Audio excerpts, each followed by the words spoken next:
There we go. Okay. Welcome everybody back to For the Love of Writing. Uh, Another great guest on. Today I'm joined by Amanda Gilsenan. I'm so happy I got Oh, the last name right on the first try. I do want to give an apology to the last person who was on here. The camera did not pick up their face at all. I feel horrible about it, but I've heard everybody still likes the episode, so I just had to say that before we started to just so everybody knows.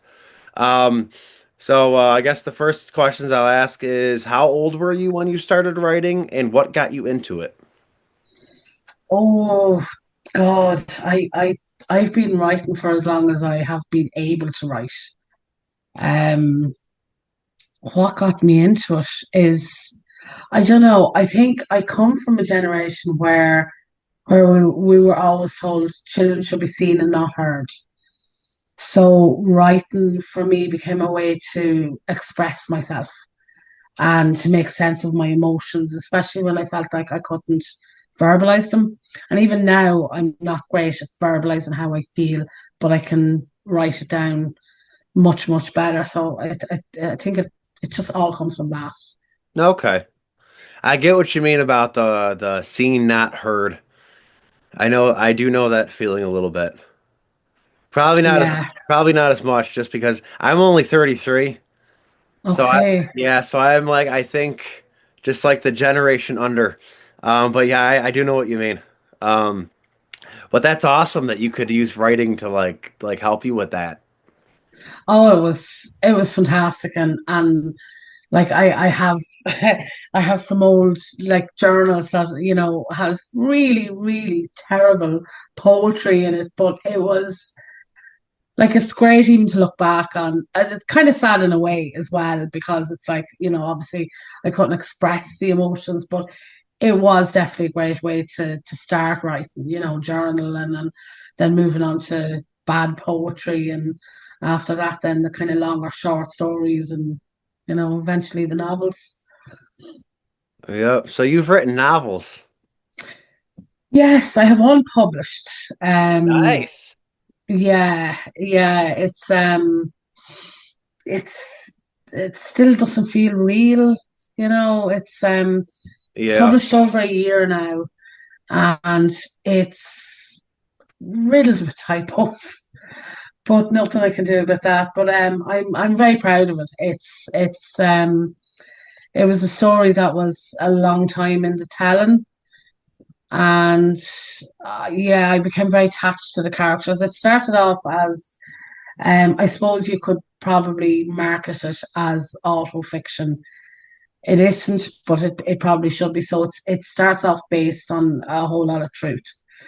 So the main character is a young girl called Jane, very much based on myself at that age. So it's set in Ireland back in the 80s, late 80s and early 90s. And Jane's mother is an abusive alcoholic. And in telling her story, it stopped being my story very quickly and became hers. And Jane had all these people around her who were fiercely protective of her, and it shows the importance of friends outside of a domestic storm. Oh, okay. It's a hard read. It's not. There's a few kind of laugh out loud moments in it, but more often than not, you're going to be horribly depressed reading it. Is it like a drama kind of thing or what genre would you say you put it in? Misery lit. You said what? Well, it was compared to I don't know if you've ever read Angela's Ashes. No, I've heard of it So though, but no, I haven't had a chance to read that unfortunately. yeah, so it was kind of called Angela's Ashes of the 90s, which is a fantastic compliment to get, because that book was amazing. So yeah, I suppose drama, a lot of drama. You Okay. be kind of get to a point where you think this poor girl cannot take any more, but yet more is thrown at her.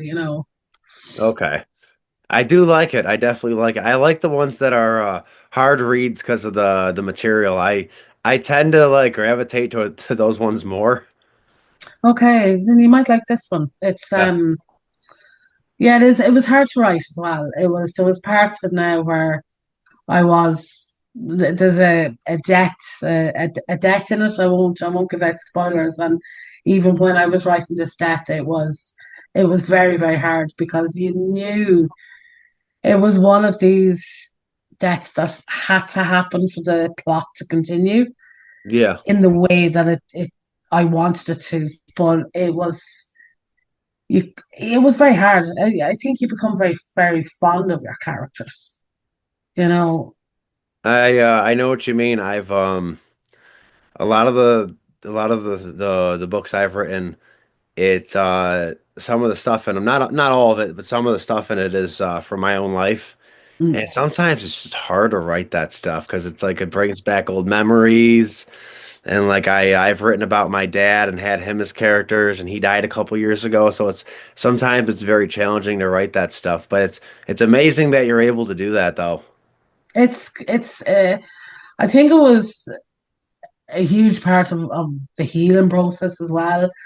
Now, I will for anybody listening out there, my mother is sober now. She's been sober years and she's Good. doing great and we've a great relationship. And but it was definitely healing, and it was I feel like I took my story and I gave it to that little girl, and in doing that it was amazing, absolutely amazing. And my second novel is equally as depressing.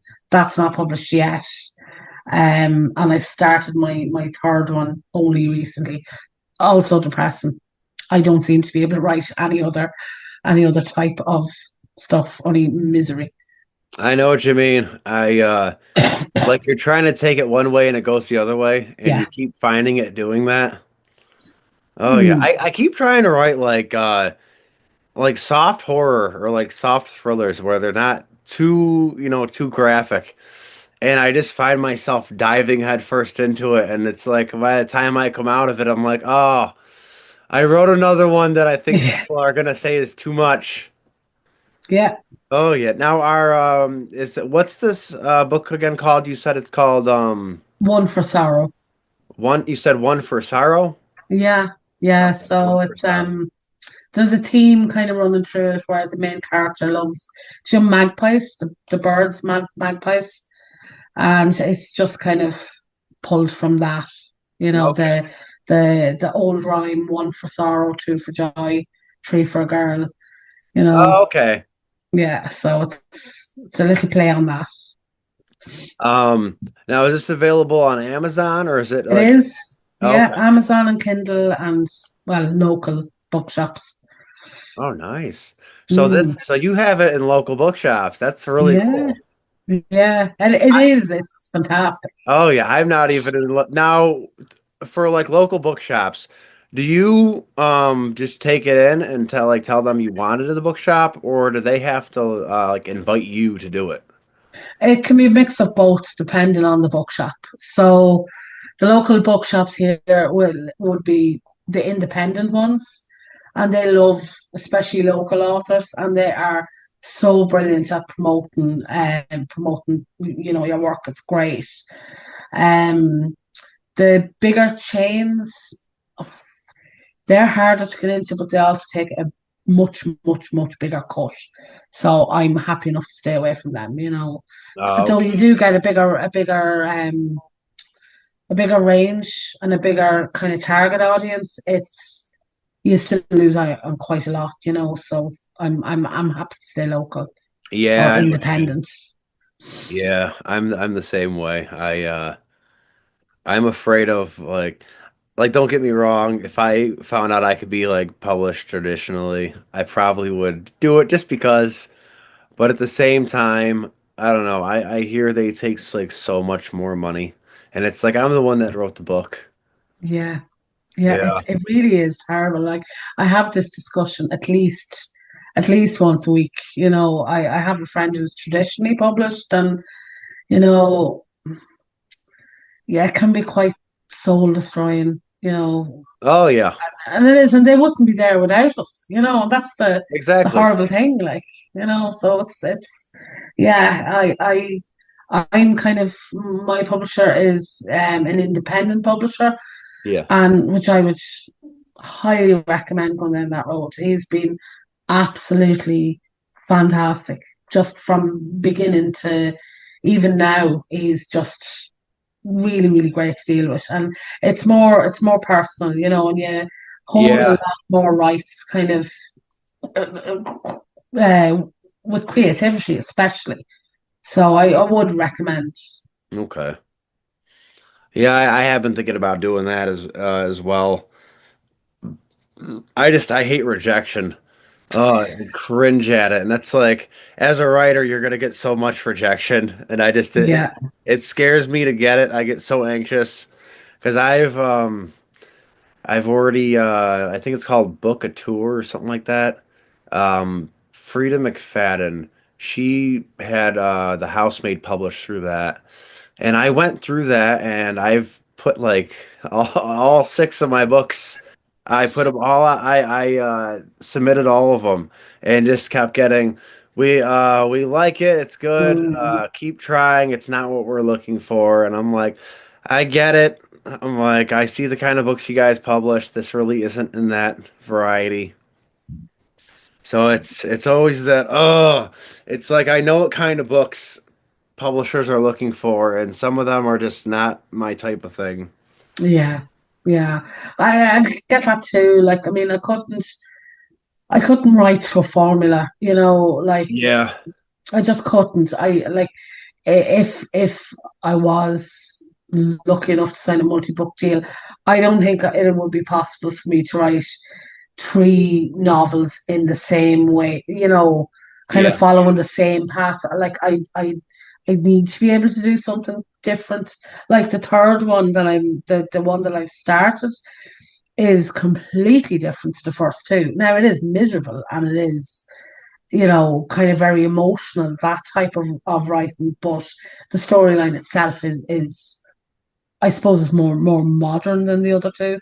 So it's kind of hopefully it'll work out with the way I have it in my head, but it's set more on the here and now rather than in the past. So Yeah. um but yeah, I couldn't there's so much, like, so much to think about. And Oh yeah.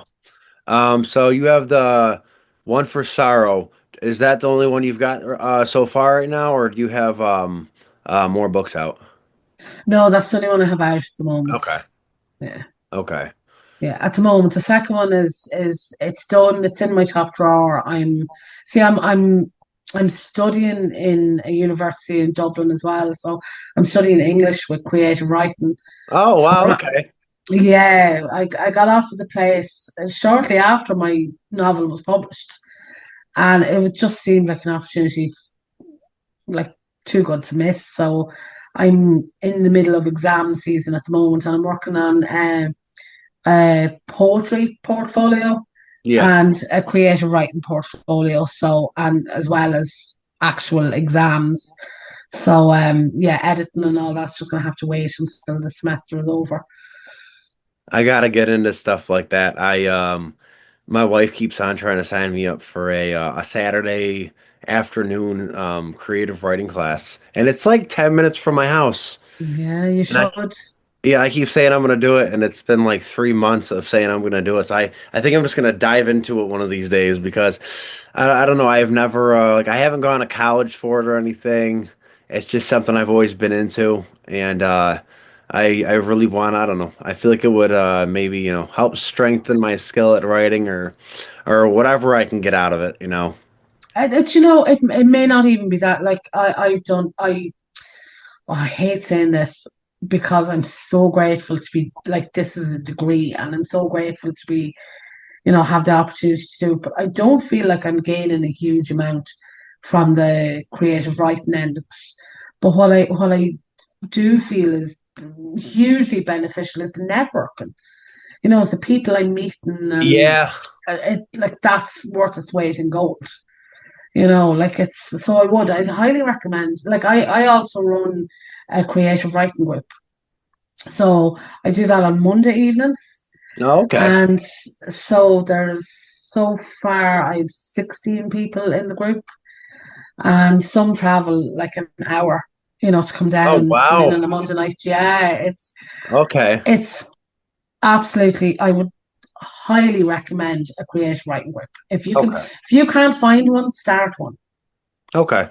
It's because within that group, like I have a lady who's traditionally published. I have another lady who's definitely one to watch, and she has been submitting her work to like literary magazines, and she's getting published in those.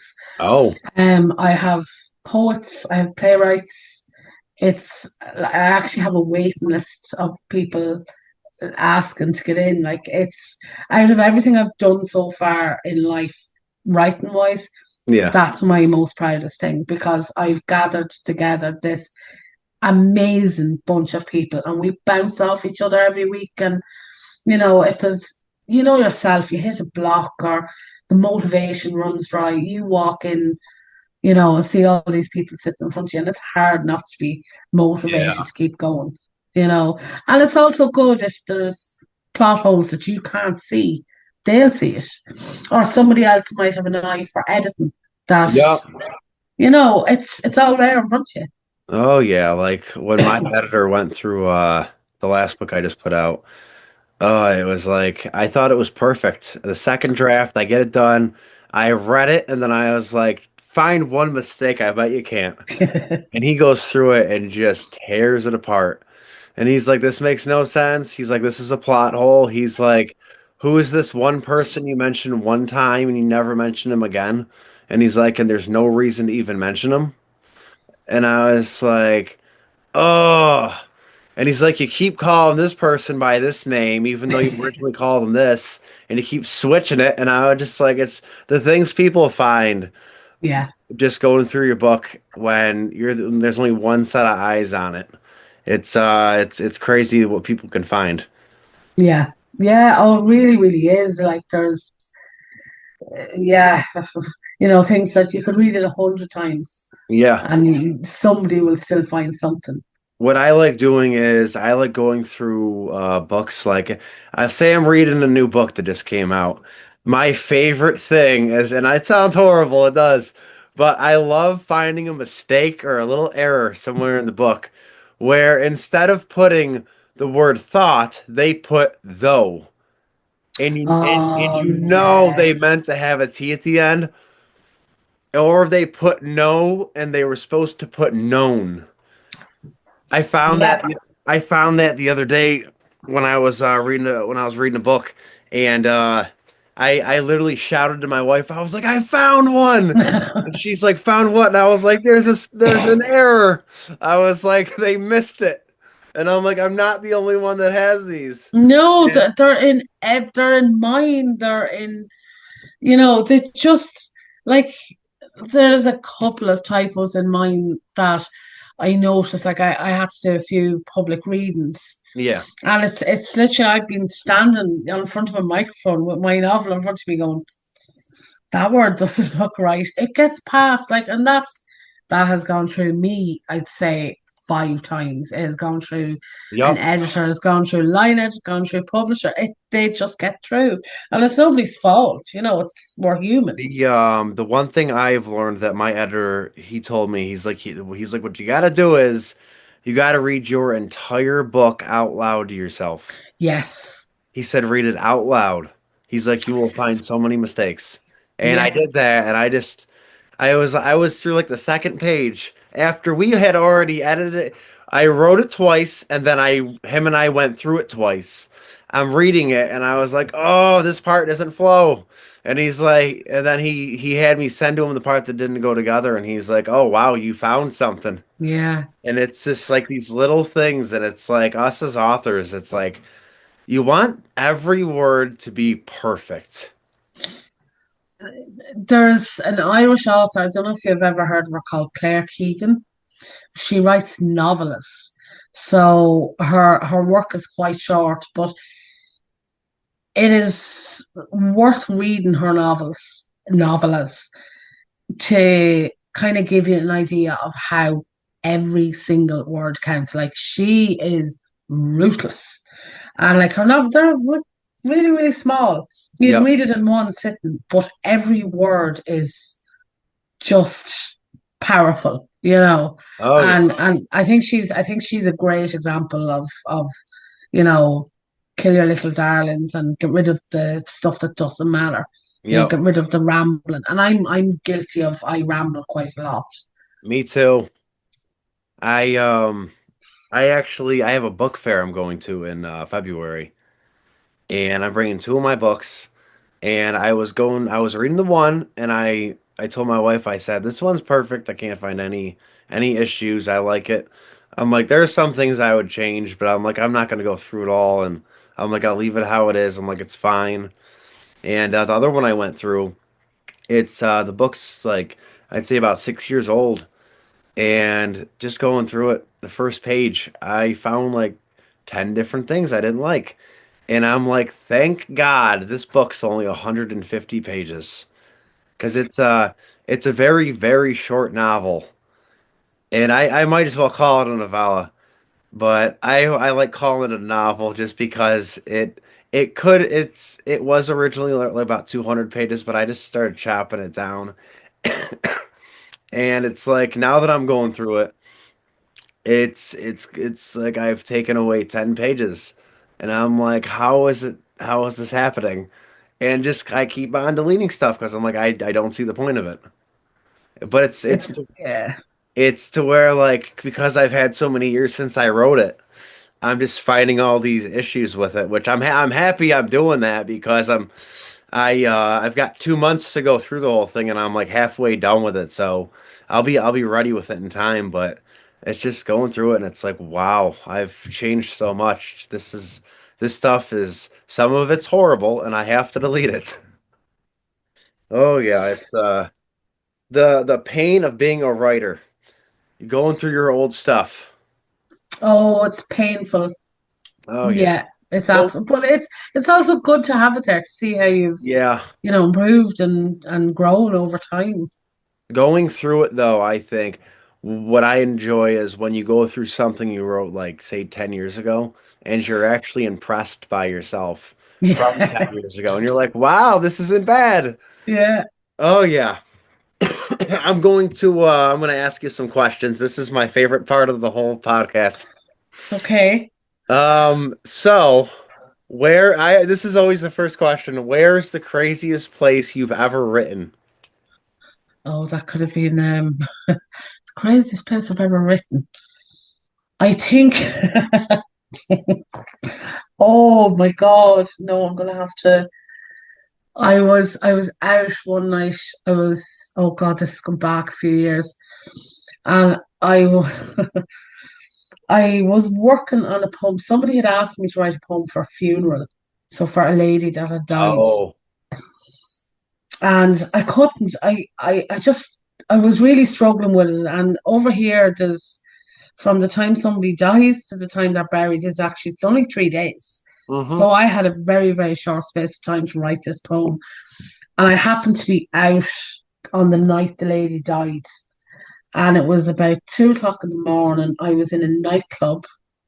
I was drunk. Oh. And it just started coming to me. And I was like, I need a pen and I need paper. And I wrote this poem out on a napkin. And they now have it framed on their wall. Oh So wow. yeah, so it worked somehow. But yeah, that's every time I see it, I just think, oh my God, you know, I don't know, was it vodka or gin or I don't know what got me through That honestly is probably my favorite one I've heard yet. it. I like that. My next question is, have you ever put somebody who you didn't like in real life in one of your books and kill them off?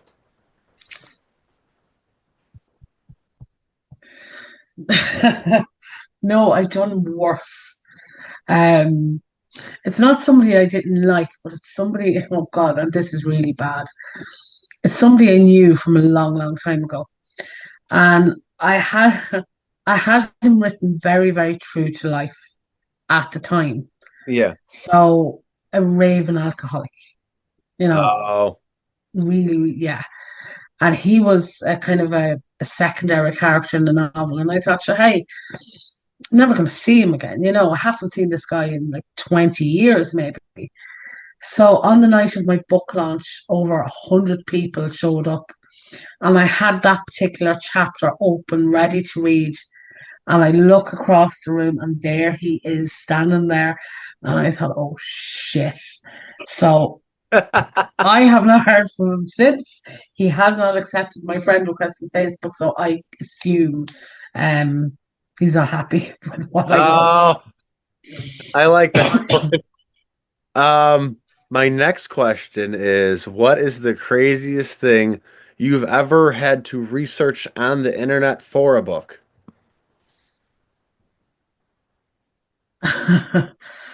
um Probably how to dispose of a body. He's already been killed, so it was burying him was the issue, Yeah. and having to research like a literal dead weight and how many people would it take to carry this dead body, from. And then I had to research was because this was set in a different time period. So I was like, was there even cars then? How would they get the body from one area to the next? And yeah, so if anybody looks up my history, I'm in a lot of trouble. Oh, yeah, me too. I have had to oh, the things I've looked up. Oh, I always put it in incognito mode so that my wife won't see it because the amount of times she said to me, she's like, "Why are you looking this up?" And I'm like, "For a book. I'm not doing anything. I don't have any Yeah. plans. Don't worry." Um, I like that though. What is the wildest thing you've ever written? Do I have to answer that question? If you don't want to, you don't have to, but it makes for a good podcast, so I would do it. Oh, well, probably erotic fiction. The erotic fiction. Mm, yeah, yeah, but I've let's just be clear, whoever maybe listens to this, it is not under my name. It will never be under my name because my kids think I'm a saint and I would like to keep it that way. I And I'm know not what you telling I you, know I'm what not I telling know you what you my pen mean. name either. No. I like that. I've My wife had me like kind of forced me to read a smut book. And I cuz she said to me she's like you should write a smut story. And I told Not her easy. I'm like it's not for me. And I'm like I do like thrillers and stuff. And she had me read the smut book and I loved it. And then she's like, "It's a series, so I'll get you the next book." And I was like, "No, no, don't get me any. No." I'm like, the story's good, but I'm like, it's not for me. I said, like, I can't read. I'm like, I can't read that stuff. I'm at work on my lunch break reading it, and Yeah. I'm like, I almost wanted to get another book jacket to put it over the other one so nobody knew what I was reading. Um, my next question. This is one of my favorites, and I've noticed everybody kind of has the same answer for it. Would you rather be a famous author, everyone knows you, or be a what was I going to say? Be a famous author, sell a lot of books, or nobody knows you're the author and you're still selling the same amount of books. Oh, the ego in me wants to say I want everyone to know who I am, but then the introvert in me wants to stay quietly in the corner. I think I'd go with the second option. I think I'd like to sell the same amount of books, but be able to walk up the street without, you know. Yep. Oh yeah, I know what you mean. I'm the same way. The ego wants Mm, everyone to know it's me to get the yeah, credit. But at the yeah. same time, I want to be left alone and not be bugged by people. The next one, you already answered. It was, do you write sex scenes? You said erotic fiction, so I figured it's a yes. Well, yes, but under normal circumstances, in the second novel, there's a rape scene. Oh, okay. Um, so I don't think that counts. And I have to try and figure out if it's too much. I Yeah. think it might be, and I think I might have to revise that in the editing. And that's, I think that's my problem, even with like normal sex scenes, is I don't know when to stop. I don't know when is too Yeah, it's much. difficult to know. It's because I've read some books and the sex scene is like maybe two sentences, but then I've Yeah, read books where the sex scene is like 5 pages. yeah, I would be the 5 pages type of girl. There's Yeah. not a word that's left out of it, Oh yeah. and I just don't. I haven't found the balance yet. Oh yeah. And the next question was traditional or self-publishing, and you went with self-publishing, right? No, I'd go with the Traditional? independent publishing. Independent? Okay. Yeah, yeah, it's a healthy balance of the two. Yeah, I could see that. Um, I myself, it's like I want to go with traditional just to do it. If I could, even though I feel like I shouldn't give myself that much credit where a traditional publisher would want to pick up my stuff. So I just say, oh, I prefer self-publishing, but I'm one of those people. I want to be a best-selling author. Yeah, yeah, I think that want is in us all. Oh yeah. Um, it doesn't take a lot to be considered a bestseller over here, which is kind of I think it's 3,500 sales Oh, is yeah. Well, we're a small country, like so, you yeah. know, but I think that's over. Like it's not over the space of a lifetime, unfortunately. It's over, Yeah. I think a year or Oh six yeah. months even. So, My next one is who is your favorite author and why? oh man, that's like asking me who my favorite child is. I would say for the thrillers, it has to be Liz Nugent. She is incredible. She wrote Strange Sally Diamond. Oh my God, she's amazing. Um, yeah, I'll go with her. Yeah, Okay. yeah, Um, this next one's my favorite question because I kind of think I'd go with the first one. Would you rather write um only 10 books in your whole writing career, but they're amazing, or just be independent and write as to where if you the 10 books are going to be like classic, they're going to go down in history, or you can write as many as you want and be independent, but there's no saying whether or not the books are going to be huge. I think I'd go with the 10 books. Me too. Yeah, I'd rather write 10 really good books than Yeah. 20 mediocre ones. I don't know what I said in the other episodes.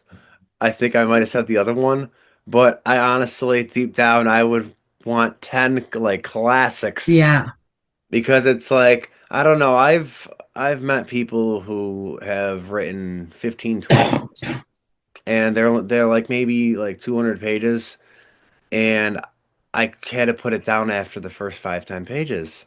yeah. And it's nothing against them. Maybe it's just, not my type of story. But I want to like go down as like Edgar Allan Poe. Everyone knows who that is.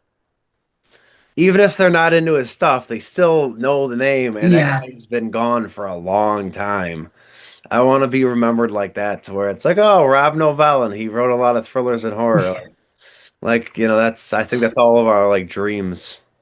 yeah, absolutely. I would love for one of my novels to be studied in schools and, Yeah, like, yeah, the academics are all reading it and reading into it. And what did the red shoes mean? They meant nothing, you know. But oh, yeah, I would love that. But hey, we can dream, can't we? yeah, oh, definitely. Oh, the fun of being a writer. It's like a I would say tortured artist, but we love what we do. So it's like, yeah, it's not really being like tortured because we're doing it to ourselves, but at the same time, it's like if three people read my book, I'm thrilled about it, but I want a million people to read them. Yeah. Yeah. And it's like we're our own worst critics as well. Yeah. And I don't know if you suffer with this, but I get huge imposter syndrome, and it happens on such a regular Oh, basis all the where time. I kind of walk away thinking, like, I can't write. Why am I telling people I'm a writer? I clearly can't do this, Yeah, I and know what you it's mean. horrible. It really is horrible. Yeah. I think that went very well. I think Yeah, we should wrap it up, all right? yeah, I really enjoyed that. Absolutely. So Amanda Gilsenan, Well done. your stuff's available on Amazon. I very much enjoyed talking to you, and the next book you have out, I'd like you to come on here again if you're okay with that. I'd love to. Okay, good. Love to. Well, thank you again for coming on. Everybody, check her stuff out on Amazon. This will be posted in a few weeks, just because I got a few more episodes to put out. But thank you very much for coming on. Thanks for having me. Thank you. You have a great day. You too. Bye bye.